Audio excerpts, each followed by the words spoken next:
এবারে প্রধান অতিথিকে ব্যাস পড়াবেন। উঠে এসো। ওখানে অত দূরে থাকলে হয় নাকি? তাড়াতাড়ি করতে হবে তো। রোকন প্রধান অতিথি। ওই উপরে দেখো, উপরে দেখো, শিফটিন আছে, পাইছো?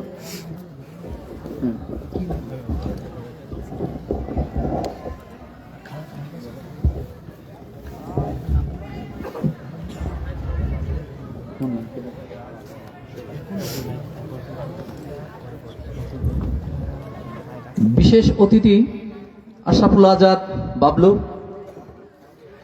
আমির ইসলামী বিশ্ববিদ্যালয় শাখা। তাকে ব্যাচ পড়াচ্ছেন সজীব।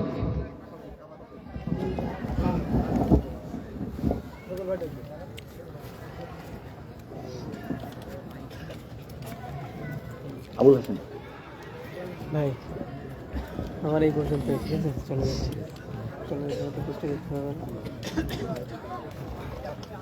ব্যাচ পড়াচ্ছেন আবুল হাসেম, আজকের সভার সভাপতি সম্মানিত আমিরুল ইসলামকে।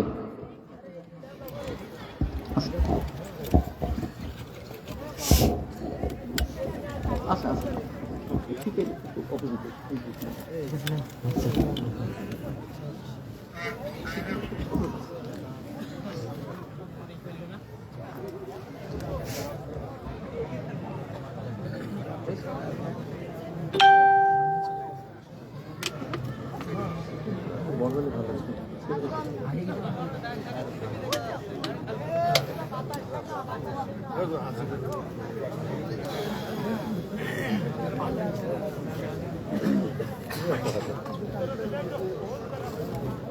আরেকজন বিশেষ অতিথি হাবিবুর রহমান হাবিব, তাকে ব্যাচ করাচ্ছেন জিয়াদ।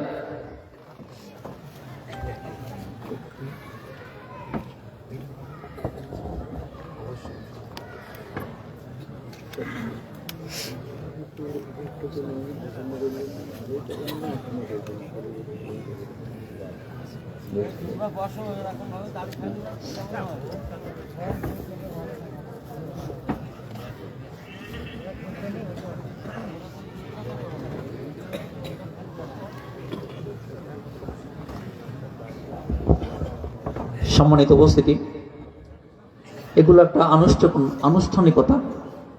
আজকের এই অনুষ্ঠানে প্রধান অতিথি হিসাবে আসন অলঙ্কৃত করেছেন হায়েত আলী। বিশেষ অতিথি আশরাফুল আজাদ বাবলু, বিশেষ অতিথি এবং সভাপতি বিশেষ অতিথি হাবিবুর রহমান হাবিব, এবং সভাপতিত্ব করছেন জনাব আমিরুল ইসলাম। আমাদের মাঝখানে এখন যে কাজগুলো, সেটা আমাদের প্রধান অতিথি কথা বলবেন। তবে তার আগে আমি একটু পরামর্শ করে নিই, ছোট্ট পরামর্শ, তারপরে উনি কথা বলবেন। 1 মিনিট।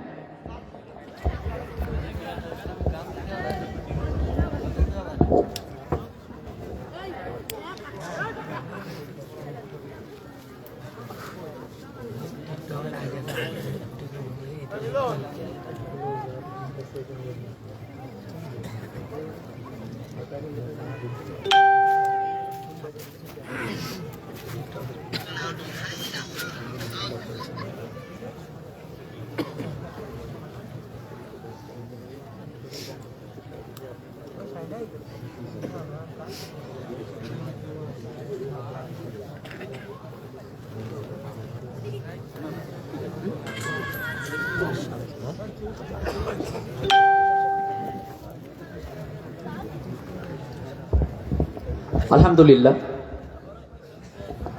আমাদের মেহমান আপনারা শুনেছেন যে হাফেজ মাওলানা গোলাম সালমান রাজিন, উনি ভারত থেকে এসেছেন। উনি ছাত্র শেষ পর্যায়ে। ওনার কি গুণ আল্লাহ দিয়েছেন আমরা জানি না, দোয়া করি আবারও সুমধুর কণ্ঠে সুন্দর ভাষায় স্বাভাবিক থেকে আরো সুন্দর উপস্থাপনায় যেন আমাদেরকে কোরআন হাদিসের কথা বোঝাতে পারে আমরা দোয়া করি। আল্লাহ তাআলা তাকে কথা বলার সুযোগ করে দিন। আমি তাকে অনুরোধ করব তার মূল্যবান কথা বলার জন্য। আজকের প্রধান অতিথি, আজকের প্রধান বক্তা গোলাম সালমান রাজিন। সাউন্ড বক্সগুলোর বেস কমান আগে, সাউন্ড বক্সগুলোর বেস 0। জি হ্যাঁ, বেস কমান। আসসালামু আলাইকুম ওয়া রাহমাতুল্লাহি ওয়া বারাকাতুহু। আওয়াজ বাড়ান। কেমন আছেন আপনারা? যদিও একটু অসুস্থ আমি, তারপরে আলহামদুলিল্লাহ। সুস্থতাও আল্লাহর নিয়ামত, অসুস্থতাও কার নিয়ামত? আল্লাহর নিয়ামত। সকাল থেকে প্রচন্ড পেটে ব্যথা, আর আসরের নামাজের আগ থেকে হলো জ্বর। আপনাদের যে ডাক্তার সজল সাহেব, যিনি মহাব্বাত করে এখানে এনেছেন, তো তিনি সকালবেলা ফজরের নামাজ পড়ে আমি রুমে গিয়েছি, আমাকে ফোন দিয়েছেন যে কখন আসবেন, কি খাওয়া দাওয়া করবেন, এই বিষয়ে শোনার জন্য। তা আমি বলেছি যে যখন স্টেজ দিবেন তার ঘন্টাখানেক আগে আসার চেষ্টা করব, কিন্তু অসুস্থ হয়ে যাওয়ার কারণে একটু লেট বের হয়েছি। পথিমধ্যে জ্বর মাপিয়েছি, প্রায় 100-র কাছাকাছি জ্বর। আমার আলোচনা করার ক্ষমতা নেই, আমার আলোচনা করার যোগ্যতাও নেই। আপনারা এসছেন কোরআন হাদিস ইজমা কিয়াসের ভিত্তিতে আল্লাহ প্রদত্ত হকের কথা শোনার জন্য, ঠিক কিনা? এর বাইরে কোনো নিয়ত আছে? আমার মহান আল্লাহ যিনি আমাকে আপনাদের নেক দোয়ার বরকতে যদি কিছু বলাবার, কিছু শোনাবার তৌফিক ভিক্ষা দান করেন, তাহলেই সম্ভব। সত্যি যদি আপনারা কোরআন এবং হাদিসের কথা শুনতে এসে থাকেন, তাহলে আমার 2-1টি শর্ত আছে, মানবেন আপনারা? জোরে বলি ইনশা। 1 নাম্বার, যারা দাঁড়িয়ে আছেন যদি কষ্ট মনে না করেন তাহলে একটু বসেন। আপনারা একটু সামনে থেকে একটু কষ্ট করে আগিয়ে আসতে পারবেন? আসেন না একটু। 3টা জায়গায় ফাঁকা জায়গা রাখতে হয় না। কয়টা জায়গায়? 3টা জায়গায় ফাঁকা জায়গা রাখতে হয় না, তার মধ্যে একটা কোরআনের মাহফিল। এখানে ফাঁকা জায়গা রাখলে ফাঁকা জায়গার মধ্যে শয়তান বসে। কে বসে? শয়তান বসে, ওয়াসওয়াসা দেয়, আর 1-2জন করে উঠতে থাকে। বুঝতে পেরেছেন? দয়া করে আসেন, আপনারা একটু আগিয়ে, কষ্ট দিচ্ছে, আসেন। যারা দাঁড়িয়ে আছেন একটু বসেন। আমি কি আমার আলোচনা শুরু করব ইনশাআল্লাহ। ইন্নাল হামদালিল্লাহ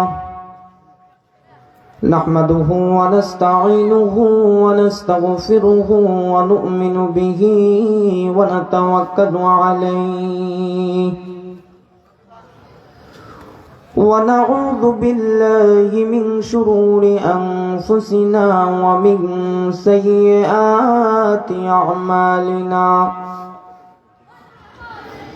من يهده الله فلا مضل له ومن يضلله فلا هادي له أي فلا تجد له وليا مرشدا ونشهد أن لا إله إلا الله وحده لا شريك له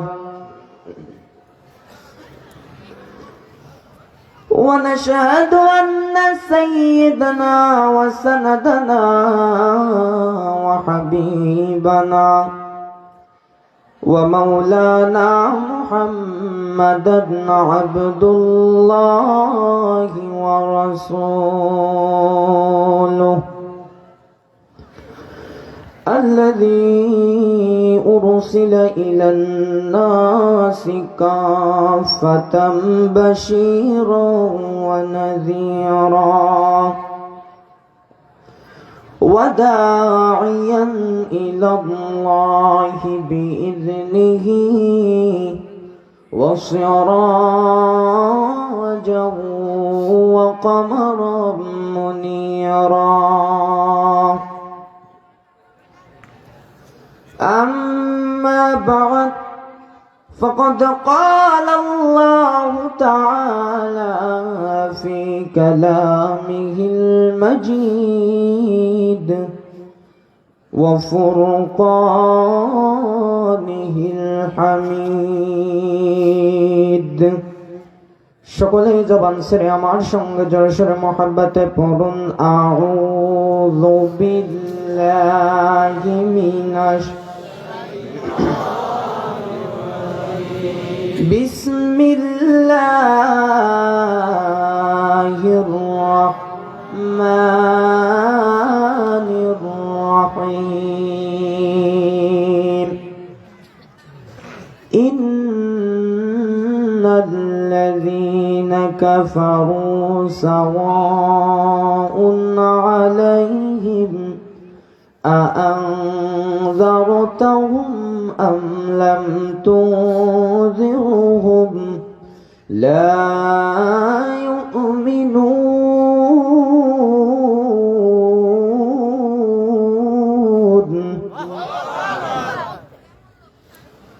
وقال تعالى آية أخرى كل نفس ذائقة الموت ثم إلينا ترجعون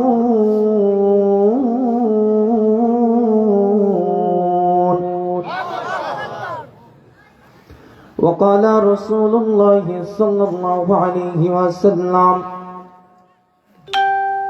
لا يؤمن أحدكم حتى أكون أحب إليه من والده وولده والناس أجمعين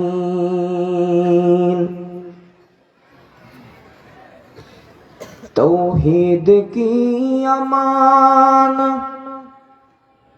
सीना में है हमारा कोई आगे रवाना कोई पीछे रवाना وقال الله تبارك وتعالى إن الله وملائكته يصلون على النبي يا أيها الذين آمنوا صلوا عليه وسلموا تسليما اللهم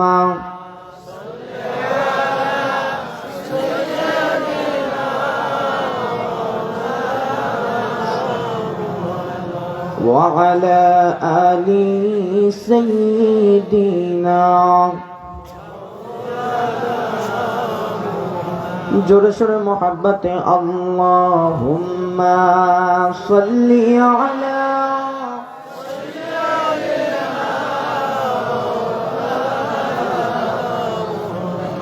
وعلى آل سيدنا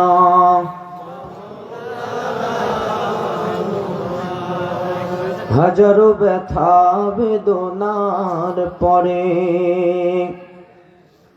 ফিরে আসনি তুমি আপন ঘরে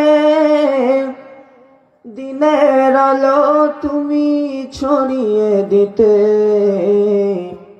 চলে গেলে মদিনায় মক্কা ছেড়ে হে রাসূল তোমাকে ভুলি আমি কেমন করে হে রাসূল তোমাকে ভুলি আমি কেমন করে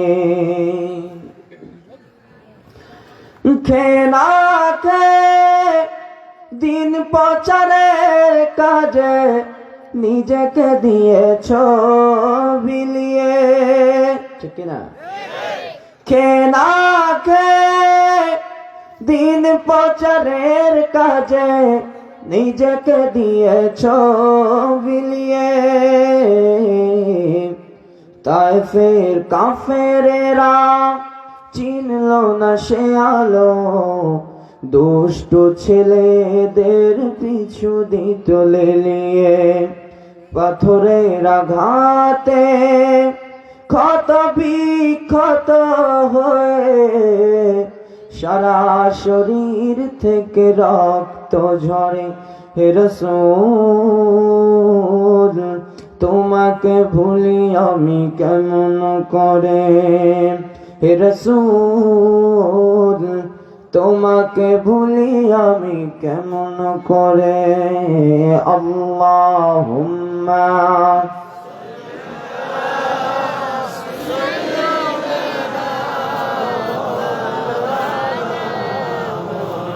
وعلى آل سيدنا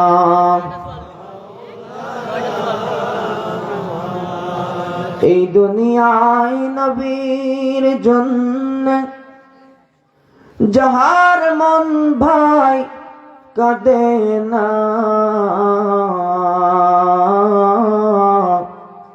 রোজ হাসরে ভাইজান তারা নবীর শাফায়াত পাবে না। লা ইলাহা জোরে লা ইলাহা, জোরে লা ইলাহা,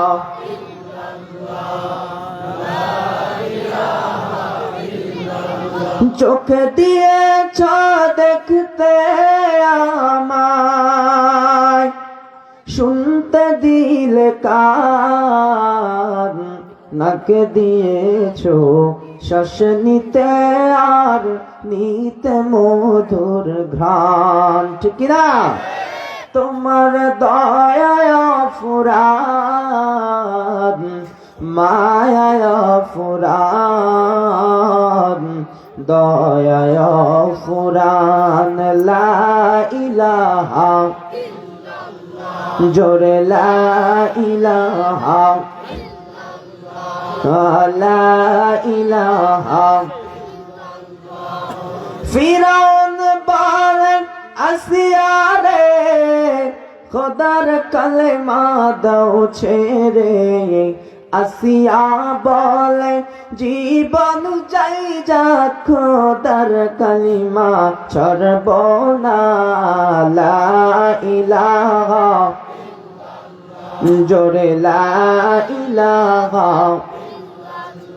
ভাইজান বহু দূরে মাদিনা, আমরা কেমনে যাব জানি না। ভাইজান বহু দূরে মাদিনা, আমরা কেমনে যাব। দয়া করে দয়ার আল্লাহ, দয়া করে দয়ার আল্লাহ, মেটাও মনের বাসনা।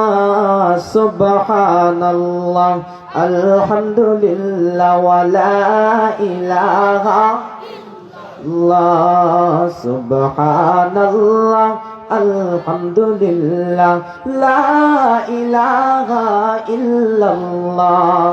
তুমি বাঁচাও তুমি মারো অবিরত, ক্ষমা করো তুমি বাঁচাও তুমি মারো অবিরত, ক্ষমা করো। ধরার যে জন তাকেই ধরো, ধরার যে জন তাকেই ধরো। তোমারই মুঠোই যেন সবই আল্লাহ। সুবহানাল্লাহ আলহামদুলিল্লাহ লা ইলাহা লা ইলাহা লা ইলাহা লা ইলাহা ইল্লাল্লাহু মুহাম্মাদুর রাসূলুল্লাহ। আওয়াজ করে বলি সাল্লাল্লাহু আলাইহি ওয়াসাল্লাম। প্রিয় ভাইরা, আমরা জিকির করলাম কার নামে?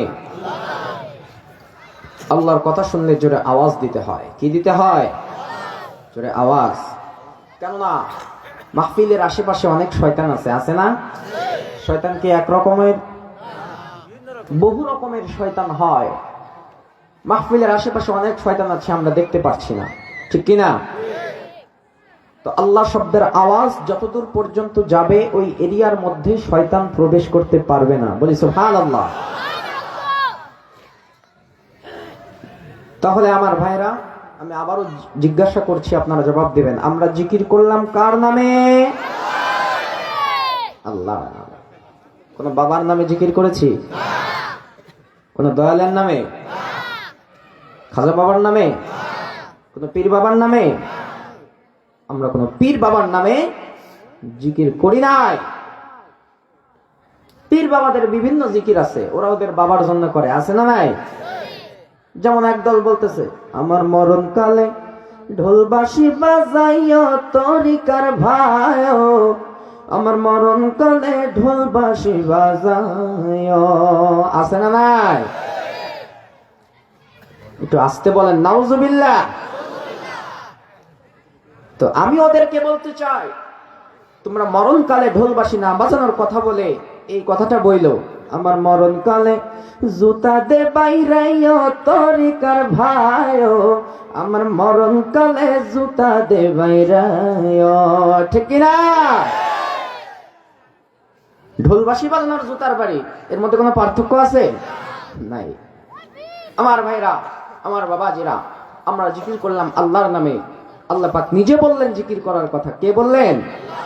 আল্লাহ বলেন। আল্লাহ কোরআনে বলেন, বিসমিল্লাহির রহমানির রহিম,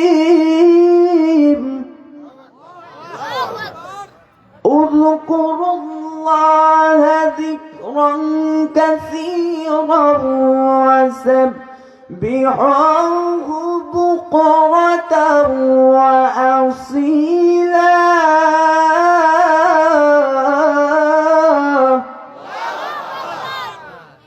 আল্লাহ পাক বললেন, তোমরা সকাল সন্ধ্যায় আমি আল্লাহর জিকির করো। বলি সুবহানাল্লাহ। জিকির করলে কি লাভ হবে জানার দরকার আছে না নাই? অনেক লাভ আছে। তার মধ্যে অন্যতম শ্রেষ্ঠ লাভ, ডিটেলসে আপনাদেরকে বলে বোঝাচ্ছি। মানব শরীরের বুকের বাম স্তনের 2 আঙ্গুল নিচে একটা গোস্তের টুকরা আছে, আছে না নাই? ওই গোস্তের টুকরার নাম হলো কলব। কি বলা হয়? কলব বলা হয়। ওই গোস্তটা এমন একটা গোস্তের টুকরা, ওইটা যদি পাক থাকে তাহলে বান্দার পুরো শরীরটা পাক হয়ে যায়। বলি সুবহানাল্লাহ। আর ওই গোস্তের টুকরাটা যদি একবার নাপাক হয়ে যায় তাহলে পুরো শরীর, আপনি যতই ফরজ গোসল করেন না কেন, ওই পুরো শরীরটা ধরে নাপাক হয়ে যায়। কিতাবের মধ্যে আরো বলা হয়েছে, বান্দা যদি একটা গুনাহ করে, কয়টা গুনাহ? একটা গুনাহ করলে ওই গোস্তের টুকরার ভিতরে একটা কালো দাগ পড়ে যায়। কি পড়ে যায়? কালো দাগ পড়ে যায়। আমরা এখানে যারা বসে আছি, আমরা সকলেই গুনাহগার। গুনাহগার কিনা? আমরা কি কেউ বুকে হাত দিয়ে বলতে পারবো জীবনে একটা গুনাহ করি নাই? সবাই গুনাহগার। এমন গুনাহগার আমরা, গুনাহ করতে করতে মাউন্ট এভারেস্টের চাইতেও আমরা বেশি গুনাহ করে ফেলেছি, হিমালয়ের চাইতে আমরা বেশি গুনাহ করে ফেলেছি। না জানি ওই দিলের মধ্যে, কলবের ভিতরে কালো দাগ পড়তে পড়তে ওই দিলটার অবস্থা কেমন হয়ে গিয়েছে। মরিচা ধরে গিয়েছে, জং ধরে গিয়েছে। ওই জং মরিচা দাগগুলো ওঠানোর দরকার আছে না নাই? দুনিয়ার কোন সাবান সোটা দিয়ে কি পরিষ্কার করা যাবে? যাবে না। ওই দাগগুলো পরিষ্কার করার 1 নাম্বার ওষুধ হচ্ছে, ডিটারজেন্ট হচ্ছে আমার আল্লাহ পাকের জিকির। আওয়াজ করে বলে আল্লাহু আকবার। জিকির করতে রাজি আছে তো ইনশাআল্লাহ? আল্লাহ পাক সকলকে কবুল করুন, বলে আমিন। আম্মা বাদ, রাসূল খুফলা ও মুমাল্লিগিন উলামা ইকরাম হুফাজ ইকরাম হুজ্জাজ ইকরাম আত-তালাবা ওয়া সামিঈন আযম ইয়া আইয়ুহাল হাজিরুন রাহমাকুমুল্লাহ। মেসেজ সজীব ফার্মেসির উদ্যোগে একদিন ব্যাপী তাফসিরুল কোরআন মাহফিলের সম্মানিত সভাপতি জনাব মোহাম্মদ আমিরুল ইসলাম বারাকাল্লাহু ফি হায়াতি, সকলে বলি আল্লাহুম্মা আমিন। প্রধান অতিথি মোহাম্মদ হায়াত আলী, বিশেষ অতিথি মোহাম্মদ আশরাফুল ইসলাম বাবলু, আরো বিশেষ অতিথি মোহাম্মদ হাবিবুর রহমান হাবিব, যাদের নাম বললাম আল্লাহ পাক সকলের নেক হায়াত দারাজ করুন, সকলে বলি আল্লাহুম্মা আমিন। আল্লাহ পাক এদের জীবনের গুনাহ খাতা মাফ করুন, সকলে বলি আমিন। মাহফিলের বিশেষ বক্তা আমার আগে অত্যন্ত গুরুত্বপূর্ণ আলোচনা করছিলেন জনাব হযরত মাওলানা মোহাম্মদ আমানুল্লাহ সাহেব। আমানুল্লাহ সাহেবের আল্লাহ পাক নেক হায়াত দারাজ করুন, সকলে বলে আমিন। এবং যার অক্লান্ত পরিশ্রমে যিনি আজকে আমাকে এখানে দাওয়াত করে আনলেন, সেই ডাক্তার মোহাম্মদ সজল জোয়ারদার, জি সজল জোয়ারদার, আল্লাহ পাক এই মানুষটাকে দ্বীনের খাদেম হিসাবে কবুল আর মঞ্জুর করেন, সকলে বলে আমিন। প্রতি বছর তাদের উদ্যোগে যেন এরকম জলসা হয়, এরকম মাহফিল হয়, আল্লাহ পাক সে ব্যবস্থা করুন, বলে আমিন। আর উপস্থিত রয়েছেন বিভিন্ন স্কুল, কলেজ, মাদ্রাসা এবং অন্যান্য শিক্ষা প্রতিষ্ঠানের শিক্ষক ও ছাত্রবৃন্দ, কৃষক ভাইরা, শ্রমিক ভাইরা, ব্যবসায়িক ভাইরা, চাকরিজীবী ভাইরা, যুবক ভাইরা, সমবয়সী ভাই বিরাদাররা, বয়সের ছোট ছোট ভাইরা এবং পর্দার আড়ালে অবস্থানরত আমার আবেদা সালেহা সম্মানিতা মুহতারিমা মা এবং বোনেরা, আমি আপনাদের সকলকে পুনরায় সালাম আরজ করছি। আসসালামু আলাইকুম ওয়া রাহমাতুল্লাহি ওয়া বারাকাতুহু।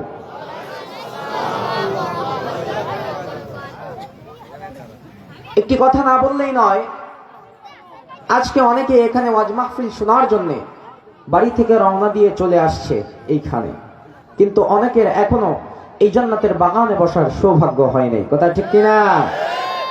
তারা এসে ঘুরতেছে মেলার মাঠে, চায়ের দোকানে। যারা বাহিরে দিয়ে ঘোরাঘুরি করছেন, আপনাদের হাতে ধরি পায়ে পড়ি, হতে পারে আমার আপনার জীবনে এটাই শেষ মাহফিল। আগামীতে আমরা এই মাহফিল করে আসতে পারবো? এই মাহফিল আমরা আগামীতে আসতে পারবো? বা আজকে ওয়াজ শুনে আমরা যে বাড়িতে যাব, সেই গ্যারান্টিটুকু আমাদের নাই। গ্যারান্টি আছে? গ্যারান্টি নাই। জান্নাতের বাগানে বসলে কত গুণ সব হয় জানেন আপনারা? যারা জান্নাতের বাগানে না বসে বাহিরে দিয়ে ঘুরতেছে, তাদেরকে বলছি জান্নাতের বাগানে বসলে কত গুণ সব হয়। আল্লাহ রাসূল হাদিসে বললেন, وقال رسول الله صلى الله عليه وسلم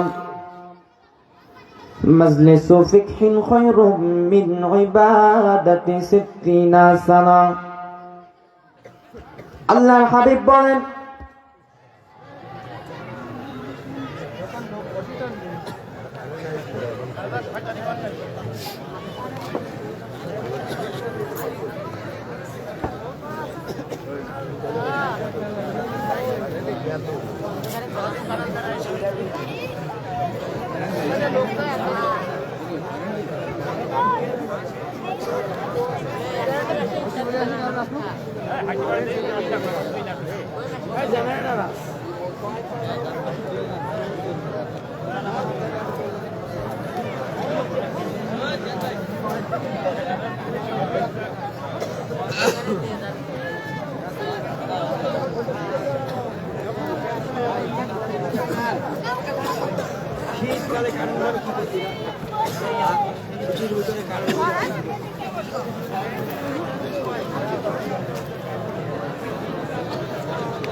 সবাই একটু জিকির করি, আমরা সবাই জিকির করি,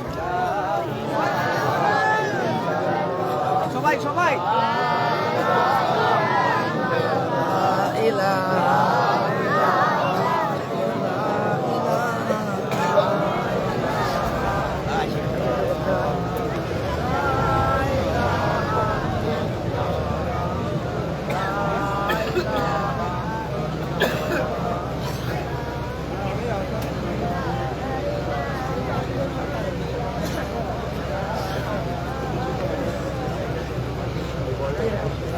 হ্যালো হ্যালো হ্যালো বলবো? ভাই লাইন ঠিক আছে, বলবো? বসেন, আপনারা বসেন। যারা এই অন্ধকারের সুযোগে উঠে গিয়েছেন, দেখতে তো পারলাম না, কিয়ামতের দিন দেখা হবে ইনশাআল্লাহ, ঠিক কিনা?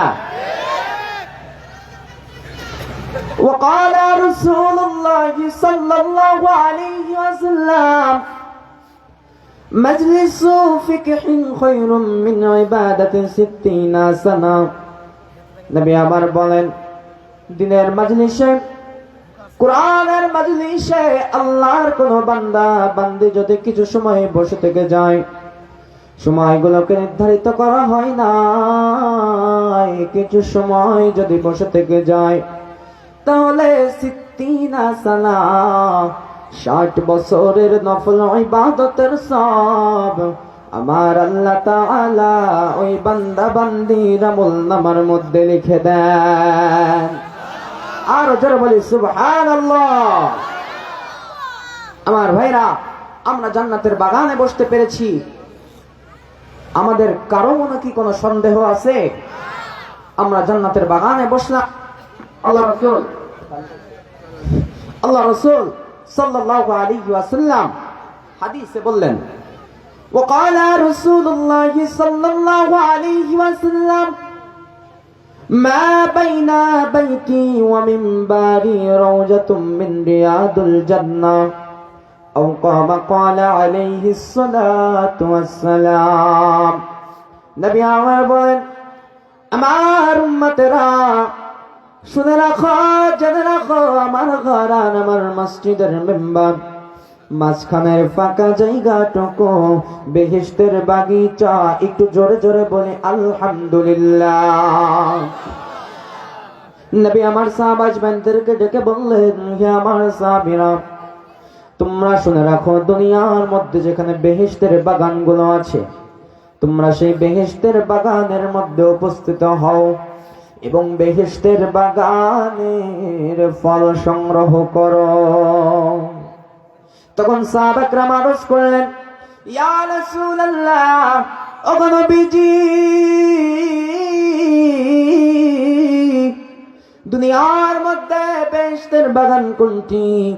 আল্লাহ রাসূল সাল্লাল্লাহু আলাইহি ওয়াসাল্লাম তার পাক জবান মুবারকের মধ্যে বললেন, হালাকাতুজ যিকির ওয়াজের মাহফিল। একটু জোরে জোরে বলে আলহামদুলিল্লাহ।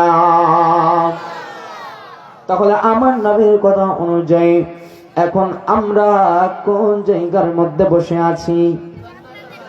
জান্নাতের বাগানে আমরা বসে আছি। আমার ভাইয়া, জান্নাতের বাগানে বসলে কত লাভ! আপনি একটা হরফ যদি এই জান্নাতের বাগান থেকে শিখতে পারেন, তাহলে কিতাবের মধ্যে বলা হয় একটি আরবি হরফ যদি কেউ উচ্চারণ করে ওযু সহকারে, তাহলে আমার আল্লাহ তাআলা ওই বান্দা বান্দির আমলনামায় 25টি করে নেকি দান করে দেন।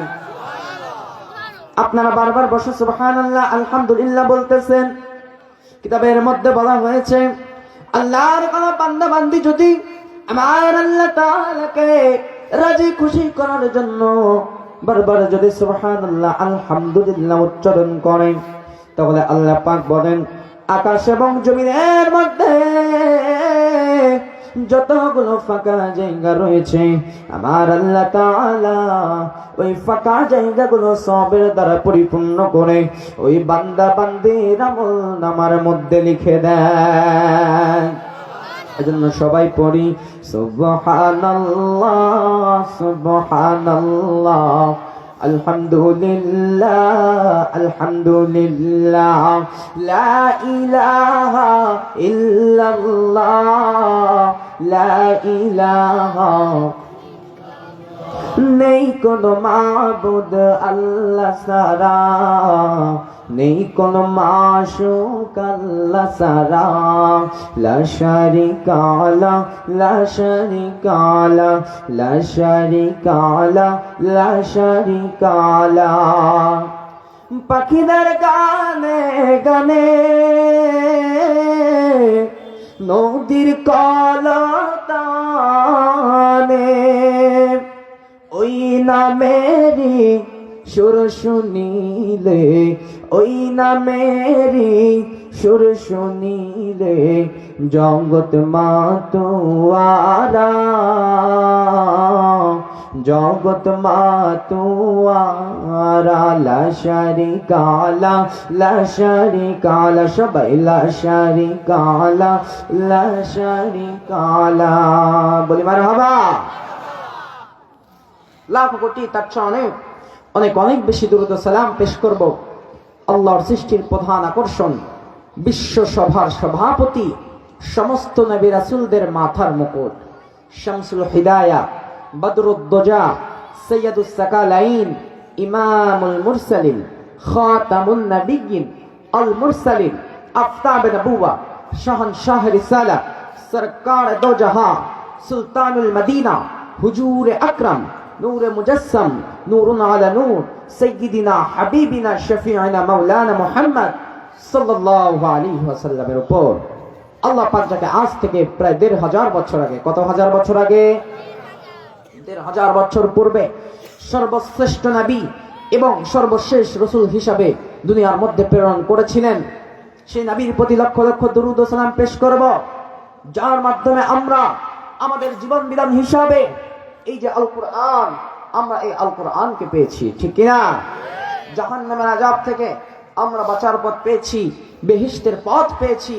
এজন্য আসুন আমরা সেই নবীর শানে উচ্চ আওয়াজে দুরূদ ও সালাম পাঠ করি, সকলেই জোরে সোরে বলি, মুহাব্বতে বলি সাল্লাল্লাহু আলাইহি ওয়াসাল্লাম, সাল্লাল্লাহু আলাইহি ওয়াসাল্লাম। আমার বাপ আল্লাহ পাক রব্বুল আলামিন কুরআনের মধ্যে সূরা আম্বিয়ার ১০৭ নম্বর আয়াতের মধ্যে বললেন, ওয়ামা আরসালনাকা ইল্লা রাহমাতাল লিল আলামিন।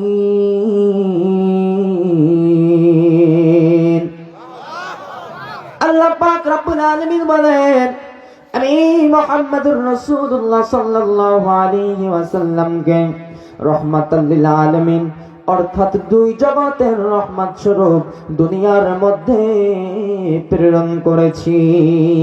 রহমাতুল লিল আলামিন নবী, রহমাতুল লিল আলামিন নবী, কোরআনে প্রমাণ, আশিক বিনে কে বুঝিবে আমার দয়ার নবীর শান, উম্মত বিনে কে বুঝিবে আমার দয়ার নবীর শান। নবী আমার মদিনারি বুলবুল, আমার আল্লাহ প্রেম করিয়া নামটি রাখলেন হাবিবে রাসূল। বলি মারহাবা। সেই নবীকে ভুল বুঝিলে, সেই নবীকে না চিনিলে থাকবে না ঈমান, আশিক বিনে কে বুঝিবে আমার দয়ার নবীর শান, উম্মত বিনে কে বুঝিবে আমার দয়ার নবীর শান।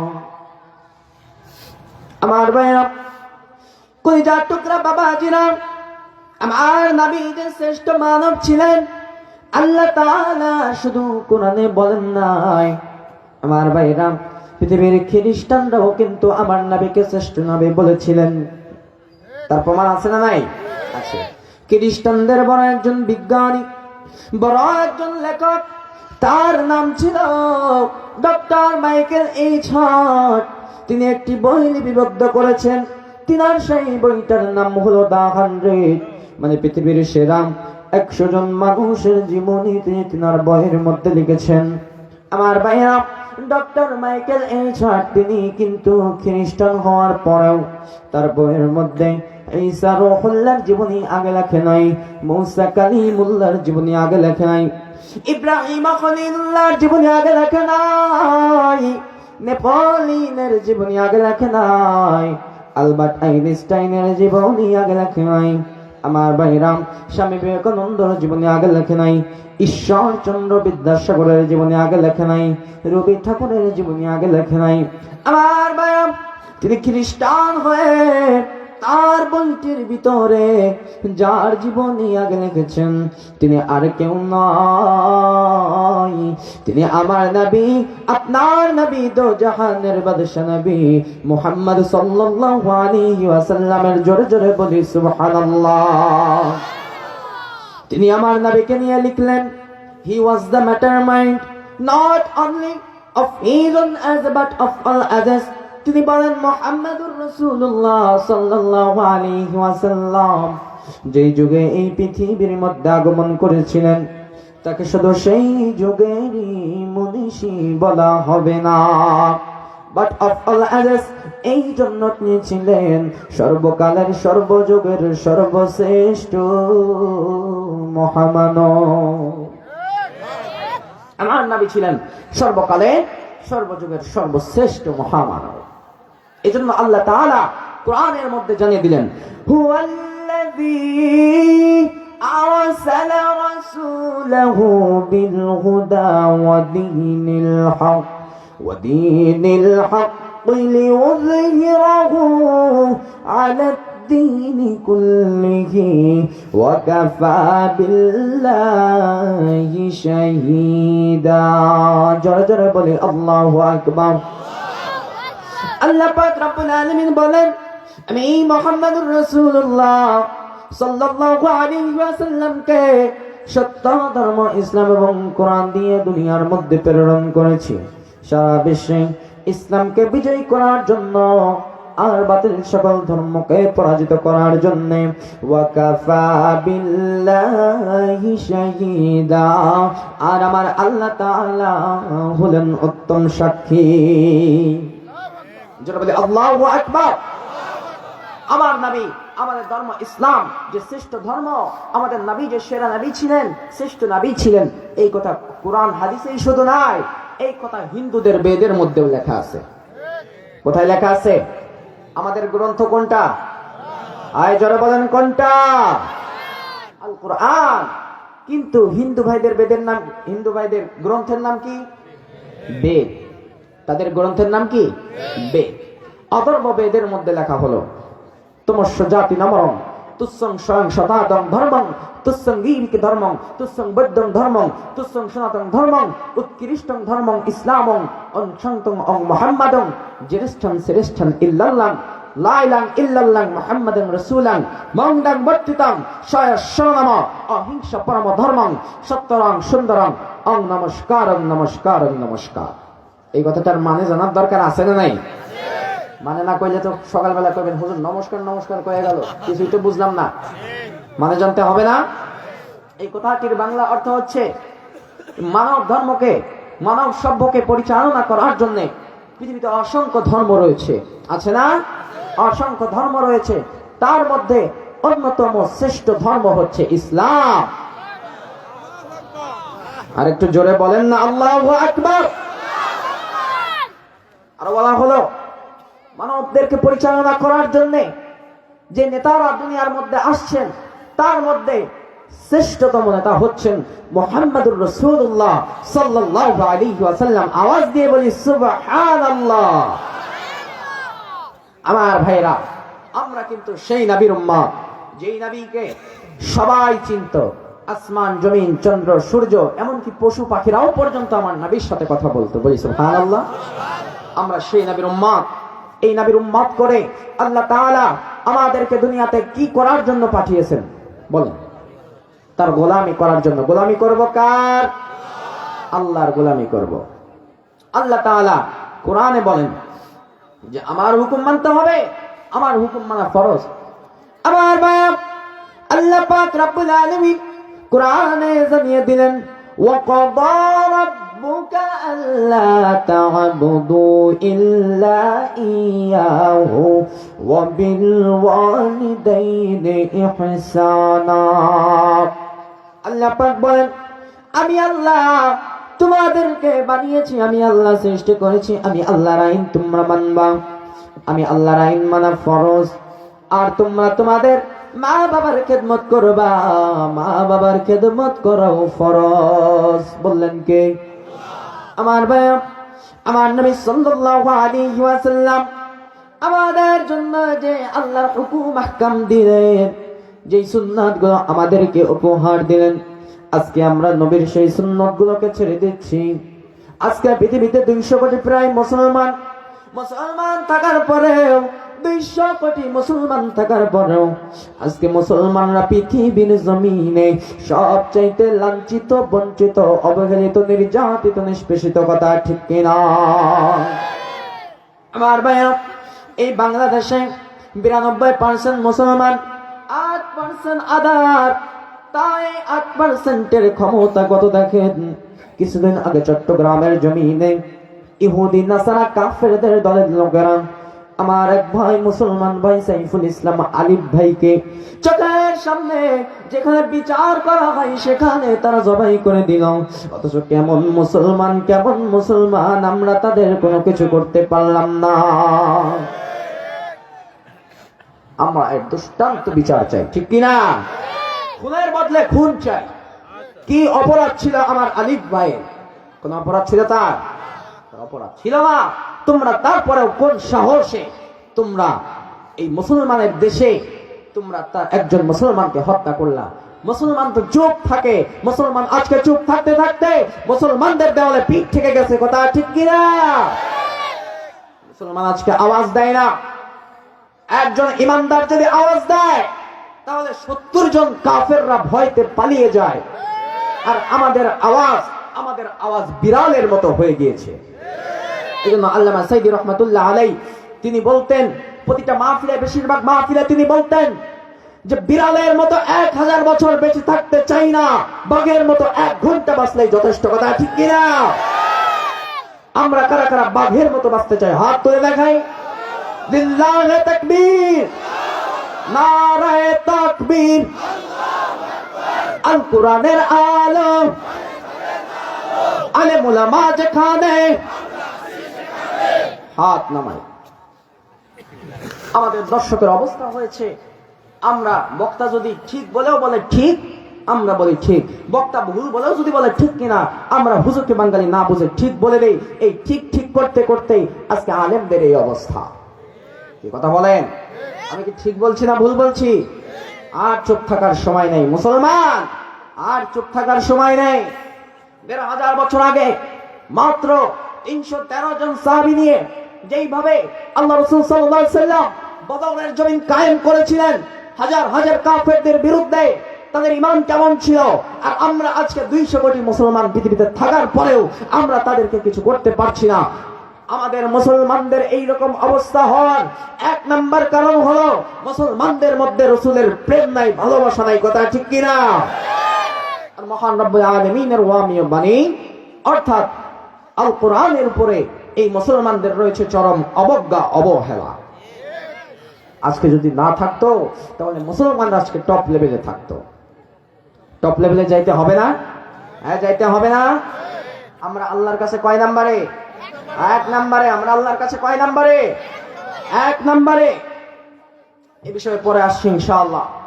আমার ভাইয়েরা, আল্লাহ পাক আমাদেরকে তার গোলামি করার জন্য পাঠালেন।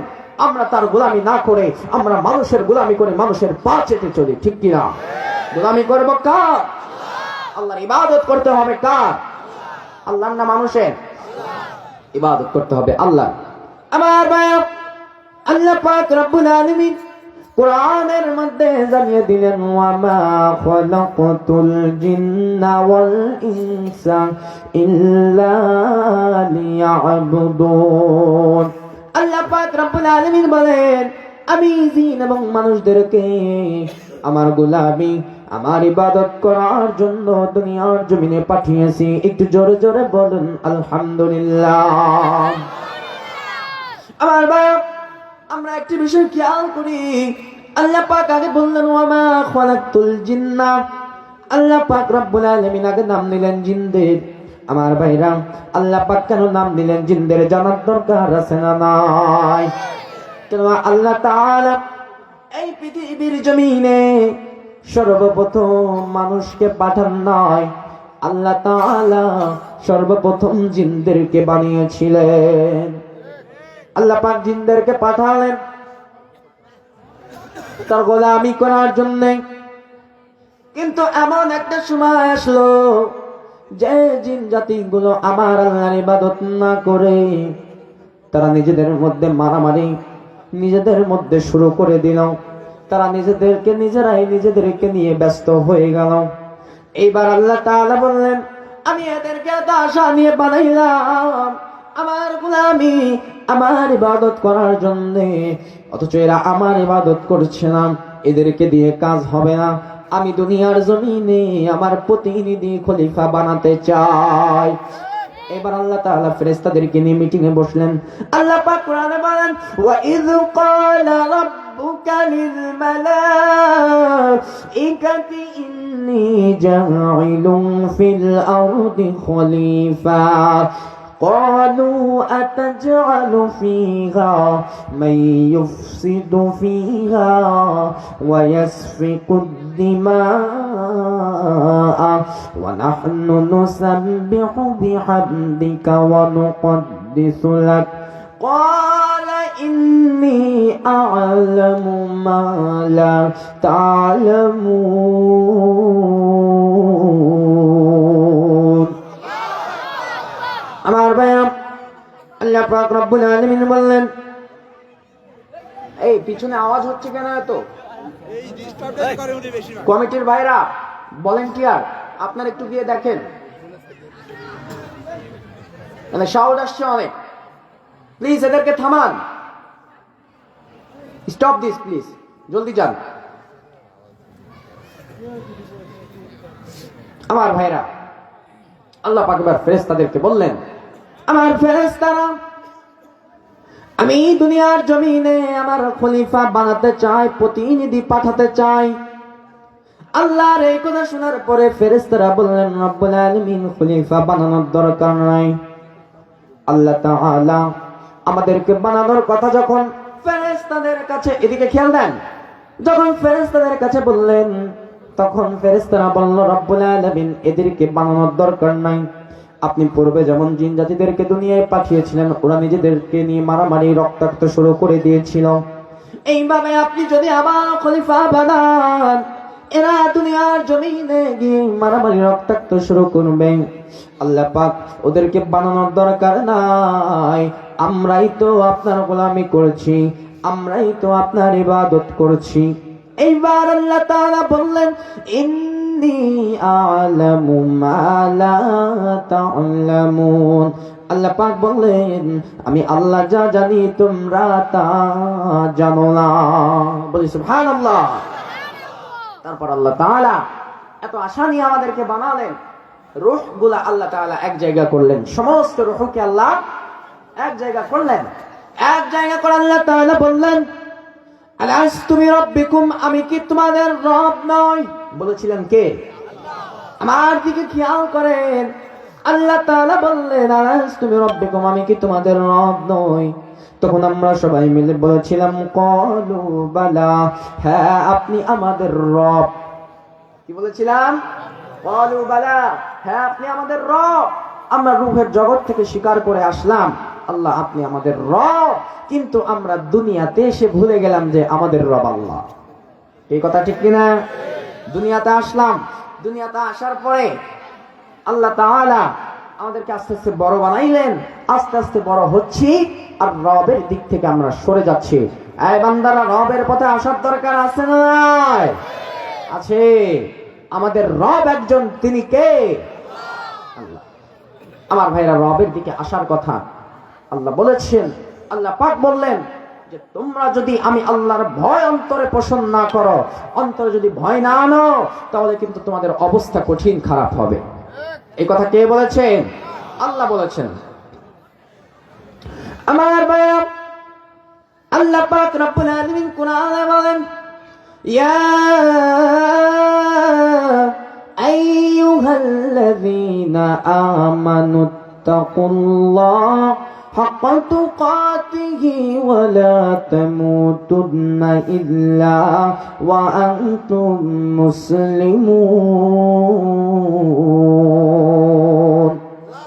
আল্লাহ তাআলা বললেন হে ঈমানদারগণ আল্লাহ তাআলা সরাসরি ডাক দিলেন হে ঈমানদারগণ আল্লাহ পাক রব্বুল আলামিন যদি চাইতেন কাফেরদেরকে ডাক দিতে পারতেন কিন্তু আল্লাহ তাআলা এইভাবে ডাকলেন না আল্লাহ তাআলা কারো নাম ধরে ডাকলেন না এ আব্দুর রহিম আব্দুর রহমান রে করিম রে সজীব আরে সালমান আল্লাহ তাআলা কারো নাম ধরে ডাকলেন না আল্লাহ তাআলা ডাক দিলেন কাদের নাম ধরে ঈমানদার কাদের আল্লাহ পাক ডাইরেক্ট বলেন হে ঈমানদারগণ তোমরা আমি আল্লাহকে ভয় করো ভয় করার মতো ভয় করো তোমরা মুসলমান না হইয়া মৃত্যুবরণ করো না মুসলমান না হইয়া যদি আমরা কবরে যাই কবরের শাস্তির ব্যবস্থা আছে না নাই আরো জোরে বলেন আছে না নাই এজন্য আমার কবি বলেন কবরের আযাব কত কঠিন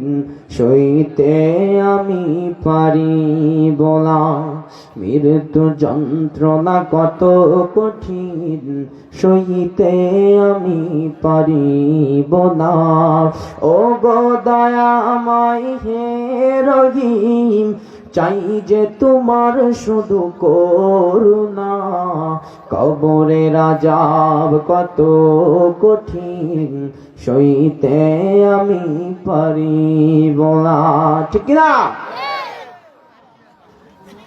আমার মায়া আমার কলিজার টুকরা বাবাজিরা যদি আমরা মুসলমান না হইয়া কবরে যাই আল্লাহর ভয় যদি অন্তরে আমরা ফিতনা করে দুনিয়ার জমিন থেকে তাহলে সেই দিন যখন কবরের জমিনে জিজ্ঞাসা করা হবে মান রব্বুকা যদি দুনিয়ার জমিনে আমার আল্লাহর ভয় অন্তরে আমরা ঠিক মতো যদি আদায় করতে পারি অন্তরে আল্লাহর ভয় ঢোকাতে পারি তাহলে সেদিন প্রশ্ন করা দেরি হবে মুখ দিয়ে বের হওয়া দেরি হবে না রব্বি আল্লাহ আর যদি রবের ভয় অন্তরের মধ্যে দুনিয়ার জমিন থেকে আমরা না নিয়ে কবরে যাই সেদিন যখন বলা হবে মান রব্বুকা কারণ তো দুনিয়ায় রবের ভয় অন্তরে ছিল না এজন্য জবান দিয়ে বের হবে লা আদরি আমি কিছু জানি না সেদিন কি অবস্থা হবে সেদিন আমার আপনার কি অবস্থা হবে দুর্মুজের বাড়ি সেদিন খাইতে পারবো তো গুরুজের বাড়ি খাইতে পারবো সেদিন জাহান্নামের আগুনে জ্বলতে পারবো তো দুনিয়ার আগুনের উপরে 1 সেকেন্ড হাত রাখেন দেখি পারেন নাকি একটা মোমবাতি জ্বালাই 1-2 সেকেন্ড হাত রাখেন পারবেন না তাহলে দুনিয়ার আগুনের চাইতেও 70 গুণ বেশি ভয়ঙ্কর আগুন হবে জাহান্নামের ওটা কিভাবে সহ্য করবেন ওই জাহান্নামের আগুন থেকে বাঁচতে হবে না আল্লাহ পাক কি বাঁচার রাস্তা দেন নাই আল্লাহ পাক অবশ্যই বাঁচার রাস্তা দিলেন আমার বাপ আল্লাহ পাক রব্বুল আলামিন বলেন واعتصموا بحبل الله جميعا ولا تفرقوا আল্লাহ পাক বলেন তোমরা আমি আল্লাহর রশিকে মজবুত করে ধরো তোমরা পরস্পর কোন মানুষ বিচ্ছিন্ন হয়ো না পরস্পর বিচ্ছিন্ন হওয়ার কথা নিষেধ করেছেন কে আরো জোরে বলেন কে আল্লাহ আজকে যদি আপনি আওয়ামী লীগ করেন বিএনপির লোকেরা আপনাকে দেখতে পারবে না বিএনপি করলে আওয়ামী লীগের লোকেরা দেখতে পারবে না জাতীয় পার্টির লোক আরেক দলকে দেখতে পারে না ডাব মার্কার লোকেরা একদল আরেক দলের লোককে দেখতে পারে না গামছা মার্কার লোকেরা একদল আরেক দলের লোককে দেখতে পারে না এইরকম আল্লাহ তাআলা বললেন তোমরা এটা করো না তোমরা কাঁধে কাঁধ মিশিয়ে মিলেমিশে চলো আমি আল্লাহর রশিকে মজবুত করে ধরো আমি আল্লাহ কিয়ামতে দেখবো দাও কে আওয়ামী লীগ কে বিএনপি কে জাতীয় পার্টি কে জামাত ইসলাম কে ইসলামী ছাত্র আন্দোলন কে ছাত্র শিবির আমি আল্লাহ এইগুলা দেখবো না আমি আল্লাহ দেখবো দুনিয়াতে কে ছিল হিজবুল্লাহর দলে আর কে ছিল হিজবুশ শাইতানের দলে হিজবুল্লাহ মানে আল্লাহর দল আর হিজবুশ শাইতান কার দল শয়তানের দল আল্লাহর দলে থাকতে হলে নামাজ পড়ার দরকার আছে না নাই সুদ খাওয়ার দরকার আছে না নাই আরো জোরে বলেন ঘুষ খাওয়ার দরকার আছে না নাই দুধে পানি মিশানোর দরকার আছে না নাই অন্যের জমির আড়ি কেটে নিজের জমি বড় করার দরকার আছে না নাই? খাবারে ভেজাল দেওয়া, ওজনে কম দেওয়া, তাহলে এইগুলাই তো আমাদের মধ্যে বেশি, ঠিক কিনা? যদি বলি কেন বেশি, তাহলে আপনার বলুন হুজুর বাইসে থাকতে বলি একটু একটু করতে হয় এইগুলা, তাই না? একটু একটু করে কবরে যান। কবর জায়গা ভালো নয়, কবর জায়গা ভালো নয়, আমল দিয়ে কবরটাকে সাজিয়ে নিতে হয়। আমার বাপ, আমার কলিজার টুকরা বাবাজিরা, কিয়ামতের ময়দানে যখন হাজিদের মধ্যে প্রথম হাজি যখন জাহান্নামের মধ্যে চলে যাবে, তখন এই হাজি সাহেব রব্বুল আলামিনকে ডেকে বলবে, আল্লাহ রব্বুল আলামিন, আমি তো আপনাকে রাজি খুশি করার জন্য হজ করেছিলাম, আপনার ঘর কিবলা তাওয়াফ করেছিলাম। আয় আল্লাহ তাআলা, আমি হজ করার পরে আপনার ঘরকে চুমু খাওয়ার পরে আমি আজকে কেন জাহান্নামে যাচ্ছি? আমি আজকে কেন যাচ্ছি? আমি কারণ জানতে চাই। তখন আল্লাহ তাআলা বলবেন, আরে বান্দা, তুই দুনিয়ার জমিনে হজ করেছিলে নামের পিছনে আল হজ লাগানোর জন্য। তুমি দুনিয়ার জমিনে হজ করেছিলে তোমাকে যাতে লোকে হাজী সাহেব বলে, সেই জন্য। তুমি দুনিয়ার জমিনে হজ করেছিলে মানুষ দেখানোর জন্য, মানুষের কাছে বাহবা, মানুষের প্রশংসা পাওয়ার জন্য। নামের পেছনে যদি কোথাও আল হজ না লাগায়, তাহলে তুমি ঝগড়া করেছো। আজকে তুমি এই হজ নিয়ে আমি আল্লাহর দরবারে আসছো। তুমি দুনিয়ার জমিনে যে উদ্দেশ্যে হজ করেছিলে লোক দেখানোর, লোকের প্রশংসা পাওয়ার জন্য, তো লোকের প্রশংসাও তুমি দুনিয়ার জমিনে পেয়ে গিয়েছো। আমি আল্লাহর কাছে এই প্রশংসার কোনো দাম নাই। এই জন্য কবি বললেন, जिसको अल्लाह मिला रसूल मिला उसको और दुनिया में कुछ नहीं मिला तो सब कुछ मिला। जिसको अल्लाह और रसूल नहीं मिला उसको दुनिया में सब कुछ मिला, फिर उसको दुनिया में कुछ नहीं मिला। বাংলা জানার দরকার আছে না নাই?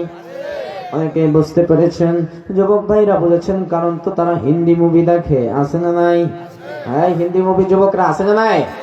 তো হিন্দি ভালো বলতে পারে। ও যুবক ভাইরা, যারা বুঝেছেন ভালো কথা, যারা বুঝতে পারেন নাই, এটার অর্থ হচ্ছে যার আল্লাহ এবং আল্লাহ রাসূল দুনিয়াতে মিলে গিয়েছে, ওর দুনিয়াতে যদি আর কিছু না মিলে যায়, তাহলে ওর দুনিয়াতে সব কিছু মিলে গিয়েছে। আর जिसको अल्लाह और रसूल नहीं मिला, যার আল্লাহ আর রাসূল দুনিয়ার জমিনে नहीं মিলেছে, না পেয়েছে, ওরা দুনিয়া যদি সবকিছুই পেয়ে যায়, তাহলে ওরা কিন্তু দুনিয়াতে কিছুই পায় না। আওয়াজ করে বলি কথা ঠিক কিনা? আমরা রাসূলের উম্মত, এই নবীর উম্মত হওয়ার জন্য সমস্ত নবীরা পাগল। আর ভাইরা, আমরা ঈসা রূহুল্লাহর জীবনে শুনেছি, নাম শুনেছি। ঈসা রূহুল্লাহ আল্লাহর একজন পয়গম্বর হওয়ার পরে ঈসা রূহুল্লাহ আবার নবীর উম্মত হওয়ার জন্য পাগল। আমার ভাইরা, এজন্য যার আল্লাহ আল্লাহর রাসূল মিলেছে, তার দুনিয়াতে সবকিছুই মিলে গিয়েছে, ঠিক না? যার দুনিয়াতে এগুলা মেলে নাই, তার কোটি কোটি টাকা হয়তো থাকতে পারে, লক্ষ লক্ষ টাকা থাকতে পারে, শত শত বিঘা জমি থাকতে পারে, ওইগুলা মরে গেলে কোনো কাজে আসবে না, কোনো কাজে আসবে না। আমার ভাই, ওই সমস্ত লোকদেরকে যখন কবরের জমিনে রাসূলকে সামনে এনে দিয়ে বলা হবে, লিমা তাকুনু লিহাযার রাসূল, এই ব্যক্তিকে চেনো নাকি? তখন ওই দিন বলবে, লা আদরি, এই ব্যক্তিকে চিনতে পারলাম না। তখন আল্লাহ তাআলা বলবেন, কখন যে এইটারে দোজখে দিব, এইটা আমার বন্ধুরা চিনে নাই, আমার আর সহ্য হচ্ছে না, এখনই এইটারে জাহান্নামের মধ্যে দিয়ে দাও। আমার ভাইরা, সেদিন রাসূলও কিন্তু বলবে, সৌকান লিমান গায়রা বাদি কামা নাসিতু কামা নাসিতা, যদি তুমি আজ দুনিয়ার জমিনে আমাকে ভুলে গিয়েছিলা, আজ আমি এই মুহূর্তে তোমাকেও ভুলে গেলাম। এজন্য রাসূলকে যদি না চিনি, রাসূলকে নবীকে যদি না পাই তাহলে কিন্তু আল্লাহকে পাওয়া কোনোদিনও সম্ভব নয়। আমার দয়ালো নবী প্রেমের ছবি আর আসবে না জগতে। আমার দয়ালো নবী প্রেমের ছবি আর আসবে না। হাসর দিনে উম্মত বিনে, হাসর দিনে উম্মত বিনে যাবে না নবীজি বেহেশতে। আমার দয়ালো নবী প্রেমের ছবি আর আসবে না জগতে। 63 সাল জিন্দগি কাদছে বলে উম্মতি, ঠিক না? এখনো কান্দে শুয়ে মদিনাতে নবী, এখনো কান্দে শুয়ে মদিনাতে। দয়ালো নবী প্রেমের ছবি আর আসবে না জগতে।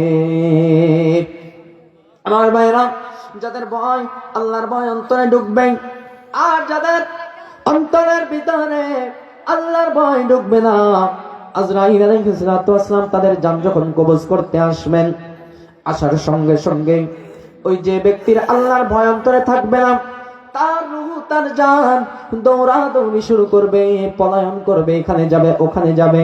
কিন্তু তারপরেও ওই আজরাইল তাকে ছাড়বে না। আজরাইল তখন তার ভয়ঙ্কর রূপ দিয়ে ওই ব্যক্তির সামনে এসে দাঁড়াবে, গা থেকে দুর্গন্ধ বের হবে, এমন ভয়ঙ্কর রূপ, যে এমন ভয়ঙ্কর রূপ দুনিয়ার জমিনে আর কিছু নাই। কোন আজরাইল গম্ভীর স্বরে ডেকে বলবে, ইয়া আইয়াতুহান নাফসুল মুতমা উখরিজি ইলা গাদাবিল্লাহ, হে পাপিষ্ঠ আত্মা বেরিয়ে আয়, বেরিয়ে আয় আল্লাহর আযাবের দিকে, তোর জন্য আযাব রেডি, বেরিয়ে আয়। তখন বের হতে চাইবে না, ওই আত্মা তখন বের হতে চাইবে না। আজরাইল আলাইহিস সালাতু ওয়াস সালাম তিনি বুকের উপর পাড়া দেবেন, বুকের উপর পাড়া দিয়ে এমন ভাবে জানটা টেনে হিচড়ে বের করবেন। কিতাবের মধ্যে বলা হয়েছে, একটা জীবন্ত ছাগলকে যদি জবাই না করে তার গা থেকে যদি চামড়া টেনে খুলে নেওয়া হয়, তাহলে ওই ছাগলের যেই পরিমাণ আযাব হবে মরণের সময়, আল্লাহর ভয় যাদের অন্তরে থাকবে না, যারা আল্লাহর পথে চলবে না, তাদেরও ওই পরিমাণ কষ্ট হয়ে যাবে।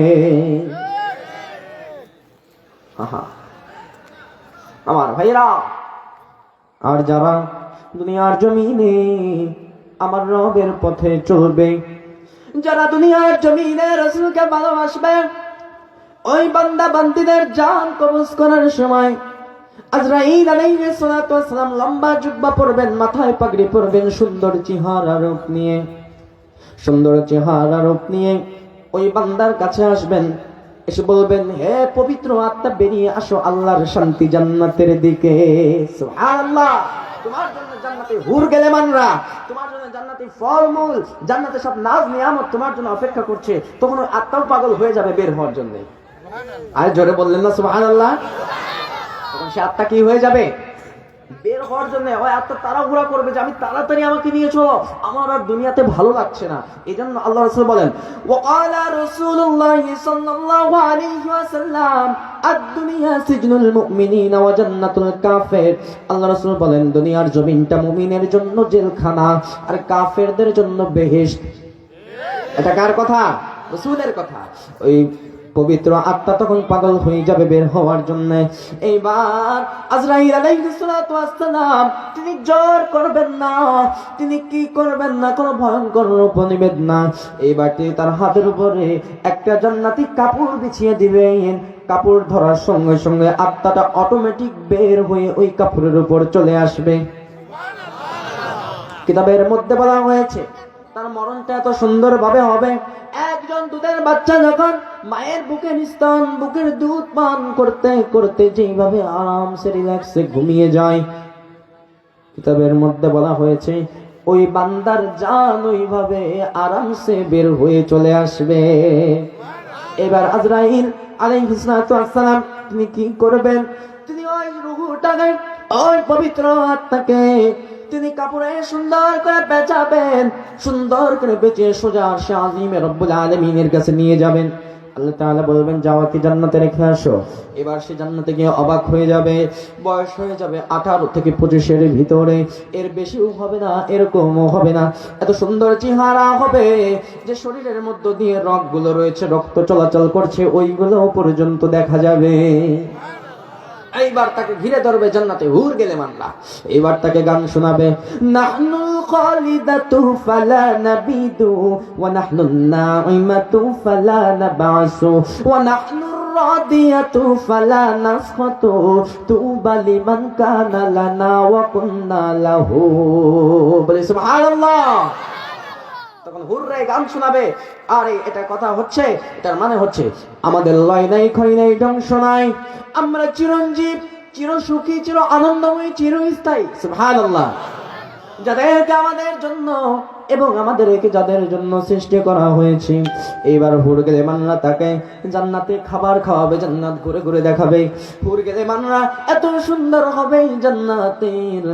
হাদিসের মধ্যে বলা হয়েছে একজন হুর যদি জান্নাতে তার এই যে ছোট নখ, এই কেনি নগের এক কোণা যদি আসমানে নিয়ে চলে আসতো, তাহলে ওই কেনি নগের নূরের আলোর পাওয়ার এত হয়ে যেত যে সূর্যটাও পর্যন্ত লজ্জায় ডুবে যেত। আমরা কি জান্নাতি হুর চাই না দুনিয়াতে হুর চাই? দুনিয়াতে তো হুর লাগবেই, কেননা আল্লাহ তো বলেছেন বিয়ে করার জন্য, তাই না? কারণ এই যে বাম পাজরের হাড্ডি দিয়ে তো আল্লাহ বানাইছেন যে নারীকে আমরা বিয়ে করব। একবারে বিয়ের পরেই দুনিয়াতে প্রেম শুরু করেন, তাহলে ওই প্রেম চিরস্থায়ী হবে। কি লাভ? এই যুবকরা, কি লাভ বিয়ের আগে প্রেম করে? বিয়ের আগে প্রেম করো, মেয়ের পিছনে টাকা খরচ করো, সেই মেয়েটা একদিন ঠকিয়ে তোমাকে ব্লক করে দিয়ে চলে যায়। হ্যাঁ ঠিক কিনা? কি লাভ? এগুলো দরকার নাই। দুনিয়াতে বিয়ের আগে প্রেম না করে বিয়ের পরে প্রেম করো, তাহলে ওই ওয়াইফ নিয়ে, ওই স্ত্রীকে নিয়ে তুমি জান্নাতেও থাকতে পারবা। বলি সুবহানাল্লাহ। বিয়ের আগে প্রেম করে, মেয়েও করে 3টা, ছেলেও করে 4টা। এর কাছে বলে জান বাবু তোমাকে ছাড়া বাঁচবো না, ওর কাছে বলে কলিজা তোমাকে আমার লাগবে। আছে না নাই? এরকম জান বাবু কলিজা আছে না নাই? সোনা পাখি তো একদিন উড়ে চলে যায়। আবার বলতেছেন যে হুজুর আবার প্রেম টেম করছে নাকি? না, প্রেম না করলে কি হাল হালত কি দেখা যায় না? হাল হালত কি দেখা যায় না?